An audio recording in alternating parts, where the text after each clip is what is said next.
Hello everyone, नमस्ते प्यारे बच्चों। आज मैं आपको साझेदारी संलेख के बारे में बताऊंगी, जिसे अंग्रेजी में पार्टनरशिप डीड कहा जाता है।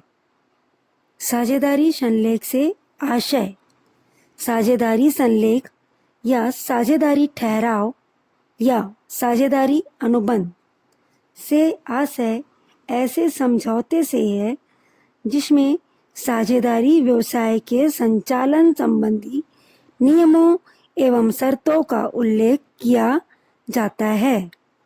यह समझौता लिखित या मौखिक हो सकता है, लेकिन यह समझौता लिखित में रहना ही उचित रहता है, जिससे भविष्य में साझेदारों के मध्य विवाद होने पर उसका निपटारा आसानी से किया जा सके तथा व्यापार को सुचारू रूप से चलाया जा सके। यदि ऐसा कोई ठहराव न किया जाए तो भारतीय साझेदारी अधिनियम 1932 के प्रावधान लागू होते हैं।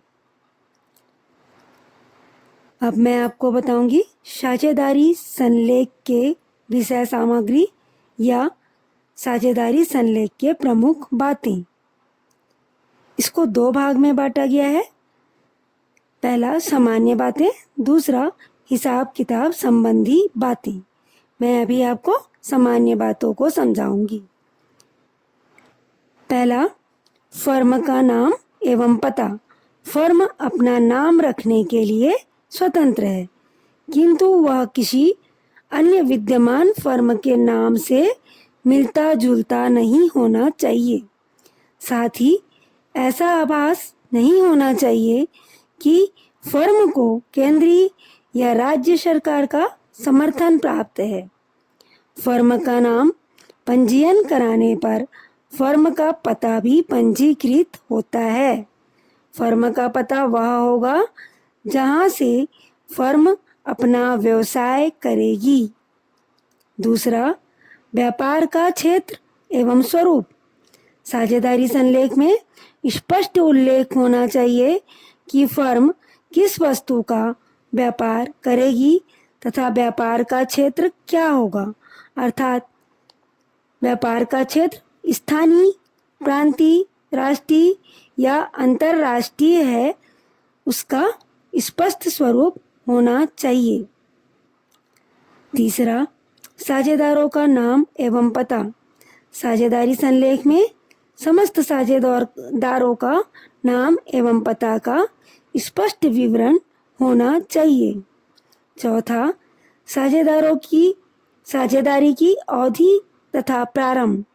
साझेदारी संलेख में स्पष्ट उल्लेख होना चाहिए कि फर्म अपना कार्य किस तिथि से शुरू करेगी और अवधि क्या होगी। निश्चित अवधि के अभाव में साझेदारों के इच्छानुसार साझेदारी फर्म को कभी भी समाप्त किया जा सकता है। पांचवा, साझेदारों के कर्तव्य एवं अधिकार। साझेदारी फर्म में साझेदार को दिए गए अधिकार, उनके कर्तव्य तथा उन पर लगाए गए प्रतिबंध का स्पष्ट उल्लेख साझेदारी संलेख में होना चाहिए। छठवां, साझेदारों का प्रवेश। फर्म में यदि किसी नए साझेदार को प्रवेश दिए जाने का प्रावधान हो तो किस प्रकार और कब नए व्यक्ति को प्रवेश दिया जाएगा, इसका स्पष्ट उल्लेख साझेदारी संलेख में होना चाहिए। साझेदारी का निवृत्ति या अवकाश ग्रहण। यदि फर्म में साझेदार की निवृत्ति या दायित्व मुक्ति के संबंध में कोई प्रावधान किए गए हों तो इसका स्पष्ट उल्लेख साझेदारी संलेख में होना चाहिए तथा निवृत्ति के समय या उसके बाद साझेदारों के अधिकार एवं दायित्व क्या क्या होंगे, इसका स्पष्ट उल्लेख भी साझेदारी संलेख में होना चाहिए। आठवां, अनुशासन संबंधी नियमावली। साझेदारों द्वारा निर्धारित नियमावली के उल्लंघन की दशा में उनके विरुद्ध क्या कार्यवाही की जाएगी, इस संबंध में स्पष्ट उल्लेख साझेदारी संलेख में होना चाहिए। 9वां, पंच फैसला।